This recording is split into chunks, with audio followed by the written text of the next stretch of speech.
morning, guys. We're ready to start lesson 8 notes today. Nothing really new here compared to what we did on Monday, just more practice. And you probably agree with me, not a bad idea to have some more practice with this stuff.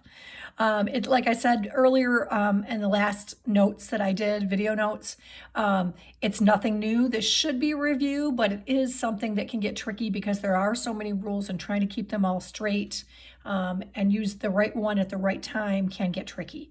Okay, so we're going to go through these today, and then your assignment, as you can see, is going to look pretty messy. So there's definitely some combo problems on here where you have to do more than one rule at a time. Okay, so let's start. I'm going to get a blank piece of paper here so we can kind of focus on one rule at a time.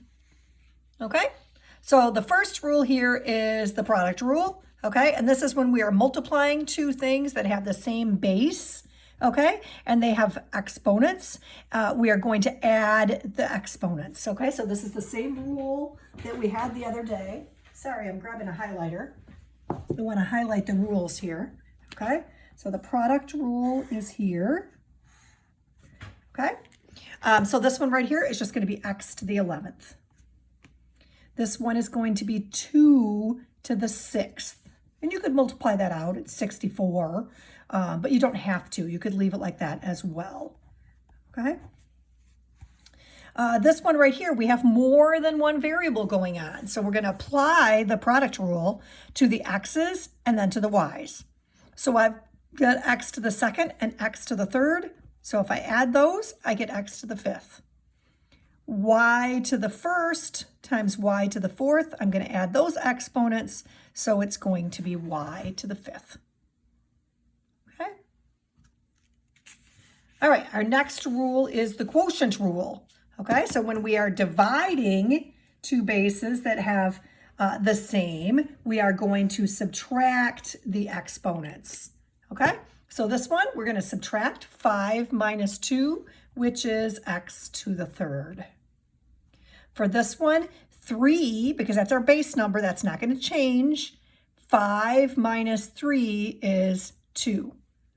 Okay? Now, it's important to note here that this is the base. It's not a coefficient. So if we had a problem like this, this is a very different problem because now our base is x. And these would be coefficients. So in this case, we would simplify the numbers in front because these are just numbers. The base, I would subtract these exponents, these parts that have the same base. So this would be x to the 2nd, okay? Subtracting these, and this just reduced to 1. Okay, so be really careful. This is different. We don't want to do anything with those 3's when they are the base of the problem, okay? All right, and here again, we've got two sets. We've got y to the 2nd over, x to the 2nd over x to the 1st. So if we subtract, we get x to the 1st. And the y part, I've got y to the 5th over y to the 3rd. So if I subtract those, I get y to the 2nd. Okay, so that's our quotient rule. All right, our next rule that we're going to review here is the 0 exponent rule. And that says that anything raised to the 0 power, except for 0, never seen that happen in all my years doing math, okay, will give you 1, okay? So y to the 0 is 1. 6 to the 0 is 1. This to the 0 is 1. Okay, and again, the thing I want to point out here that you want to be careful of is if you have something like this, this is not 1. This part is 1, but it's being multiplied by 6. Okay, now if we had this, that would be 1 because the 6 is now raised to the 0 power. So it's only the part that has the 0 exponent that turns into a 1. Okay, and that was the 0 exponent rule. And we're moving on to the power rule, which is when we raise a power to a power, okay, This becomes multiplying, and I always used to teach students that, to turn that into the part of your x for a multiplication. Okay, so here we're going to multiply this, and we're going to get x to the 6th. Here we're going to multiply these. Again, we're not changing the 3 because it's the base. Okay, 2 times 4 is 8. And here we would get z to the 10th. Okay, because we're going to multiply those together. Okay. All right, the expanded power rule. Okay, so this one was not spelled out in the last worksheet, but kind of probably implied it, but wasn't spelled out on that last graphic organizer. What this says is if we have more than one term that's either being raised to an exponent, okay, or we have a term divided by a term that's raised to an exponent, that exponent applies to both of them. Okay, so for example, this is one that we run into a lot when there are coefficients in the front. 2a being raised to the 3rd power, we have to cube the 2. So this is 2 cubed times a cubed. And 2 cubed is a nice number, so we should probably say 8a cubed. That would be a much nicer answer than 2 cubed a cubed.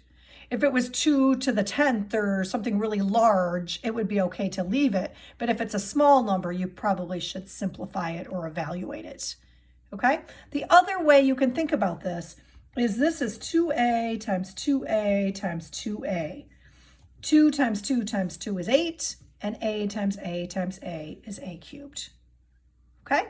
Same thing here with example B. This is 6 squared and x cubed squared, which is x to the 6th, because we multiply these together. Okay? 6 squared, again, is a nice number. It's 36.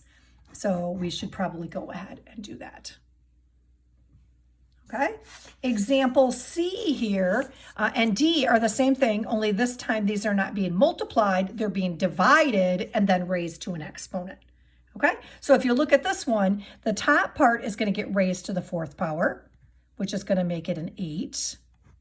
And this is a 1. The bottom part is going to get raised to the 4th power, which makes it y to the 4th. Okay, now we get one that's got everything going on within the problem. I've got 2x being cubed, okay, and I've got 3y squared being cubed. So 2 cubed is 8. X being cubed is x cubed. 3 being cubed is 27. And y squared being cubed is y to the 6th. Okay, so you can see how these can get a little bit more complicated as you go, and some of the ones in the homework are pretty complicated.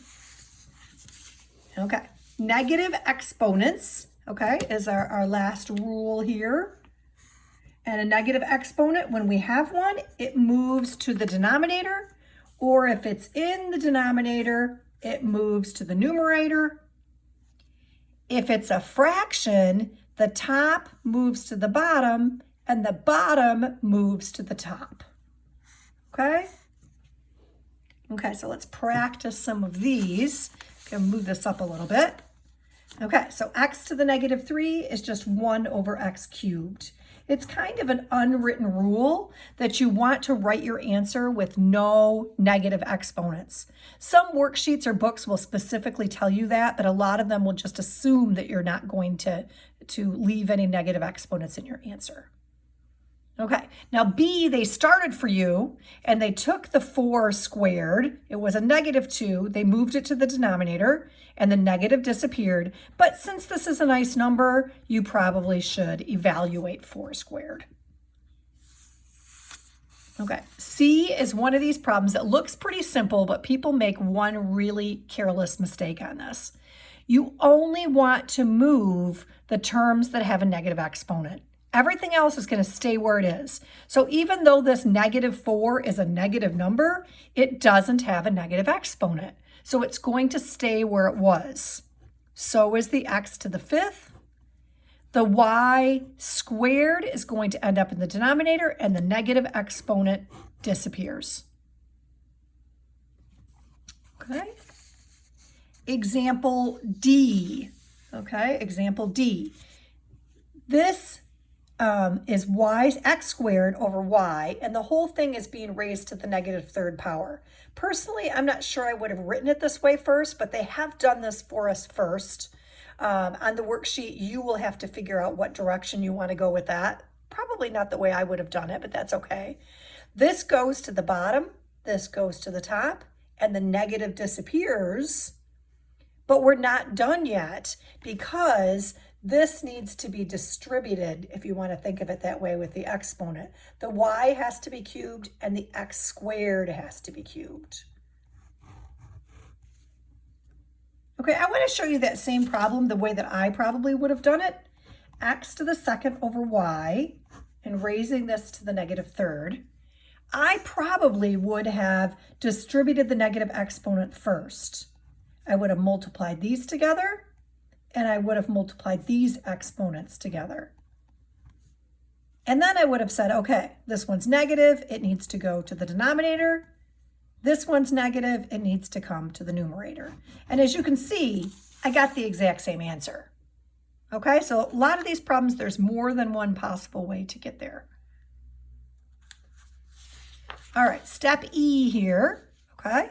We've got some things being multiplied together. Let's take a look at this. We're going to multiply together our coefficients in front. 3 times negative 2 is negative 6. I'm going to add my exponents because I'm multiplying. So x to the negative 2 times x to the first, negative 2 plus 1 is negative 1. And then my y, I have a y to the first and a y to the negative third. And if I add those, I get y to the negative 2. Okay, now these two both have negative exponents. This is a negative number, but it doesn't have a negative exponent, so it stays on top. And these two go to the bottom. When they get there, remember that negative exponent disappears. All right, we've got a couple left here, okay? A couple left. Letter F here, we're going to take our exponents. We've got a to the negative 2, b to the third, over c to the negative 4, d to the negative 1. And it's interesting that none of these have the same base. We're just moving things because of the negative exponents. So this is going to go down. This is going to go up. This is going to go up. This one is going to stay where it was because it was positive in the first place. Okay, so the b cubed stays. The c to the fourth goes up. The d to the first goes up. I'm sorry, guys, this is getting kind of messy. And on the bottom, I'm going to be left with the a to the second. Wow, I apologize for that, running into that other answer. Okay, so the ones that were negative moved, the one that was positive stayed. Okay, let's look at this G problem. This is a mess, okay? Let's think about what we want to do with this. We've got negative 2 to the negative 2. We've got x, when we multiply these, to the negative 4. And we've got y, when I multiply a negative 4 times a negative 2, I'm going to get a positive 8. Okay, so this is going to go to the denominator and become negative 2 squared. The negative exponent disappears. The x to the negative 4th is going to also go to the bottom and become x to the 4th. And the y to the 8th is going to stay on the top. And I'm not quite done with this because I want to simplify this negative 2 squared.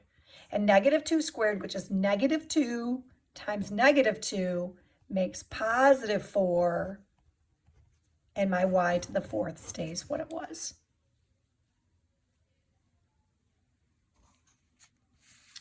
All right, they've got a few little things to point out to you here at the bottom.